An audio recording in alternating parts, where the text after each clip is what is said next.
ते सांगितलं मी, दुबार मतदार असतील तिथे आम्ही बघतो, चुकीच्या प्रभागामध्ये गेला ती आम्ही बघतो, नाव इन्क्लूड झालं नाही, विधानसभा मतदार यादीमध्ये नाव आहे पण याच्यामध्ये नाही आहे ते इन्क्लूड करतो, काही क्लरिकल मिस्टेक्स असेल, एरर असेल ते इन्क्लूड करतो. सर, ज्या ठिकाणी जागा नाहीये त्या ठिकाणी मतदार झालं का?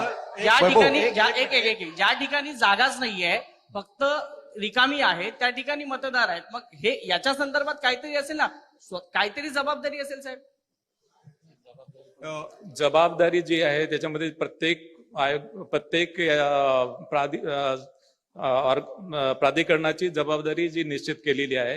राज्य निवडणूक आयोगाची जी रिस्पॉन्सिबिलिटी ती राज्य निवडणूक आयोगाची आहे. भारत निवडणूक आयोगाचे जे अधिकार आहेत ते भारत निवडणूक आयोगाचे. निवडणूक आयोगाच्या अधिकाऱ्यांच्या या उत्तरावर आता राज ठाकरेंनी ट्विट केलंय. आयोगाच्या पत्रकार परिषदेची क्लिप मला कोणीतरी पाठवली, ती पाहून तळपायाची आग मस्तकात गेली आणि आता 100% खात्री पटली.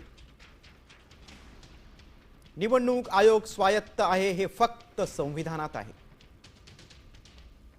हे सत्ताधाऱ्यांच्या हातचं बाहुलं आहे. दुबार मतदार नोंदणीपासून ते मतदार यादीतील अनेक घोळ, या सगळ्यावर एकही प्रश्न विचारल्यावर जर निवडणूक आयोगाला एकही उत्तर देता येत नसेल किंवा द्यायची इच्छा नसेल तर तुमचा उपयोग काय, असा सवाल राज ठाकरेंनी विचारला.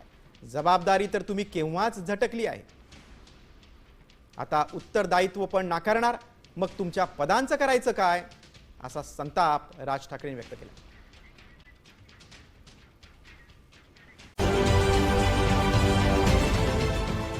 देश विदेशातील प्रत्येक घडामोडींचे लाईव्ह अपडेट मिळवण्यासाठी आता साम टीव्हीच्या सर्व सोशल मीडिया प्लॅटफॉर्मला लाईक, फॉलो आणि सबस्क्राईब करा.